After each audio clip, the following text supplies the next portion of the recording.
எனக்கு சொல்லுங்க, மரணத்தின் வல்லமை அதிகமா ஜீவனின் வல்லமை அதிகமா? ஜீவனின் வல்லமை தான் அதிகம். ஏன்னா மரணம் தான் கடைசி சத்ரு. அந்த கடைசி சத்ருவையும் பரிகரித்து இயேசு கிறிஸ்து உயிரோடு கூட எழுந்துட்டார்னா, அவர் நமக்குள்ள இருந்தாரானால் அந்த கடைசி சத்ருவாகிய மரணத்தை இப்போவுமே நம்ம என்ன செஞ்சிட்டோம்? பரிகரிச்சிட்டோம். ஹல்லேலூயா, ஜெயிச்சிட்டோம். இருக்கிறதுல ஸ்ட்ராங்கஸ்ட் வல்லமையை ஜெயிச்சுட்டு உட்காந்துருக்க நீங்களும் நானும் சும்மா இருக்கிற சின்ன சின்ன ஒன்றும் இல்லாத லொட்டு லொஸ்கை பார்த்து என்ன செஞ்சிட்ருக்கோம்? பயந்துட்டுருக்கோம். புரியுதா உங்களுக்கு நான் சொல்கிறது? இது ஏன்னா நம்ம இந்த ஜீவனின் வல்லமையை புரிந்து கொள்ளலை, ஜீவனின் வல்லமையை அனுபவிக்கல. அதனால மற்ற எல்லாம் நமக்கு பெருசாக தெரியுது. நல்லா ஞாபகம் வச்சுக்கோங்க, நீங்கள் ஜீவனின் வல்லமையை உடையவர்களாக இருக்கிறீர்கள்.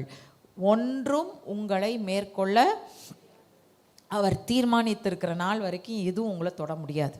தொட்டாலும் நீங்கள் ஜெயிப்பீங்க, அது உங்களை ஜெயிக்க முடியாது.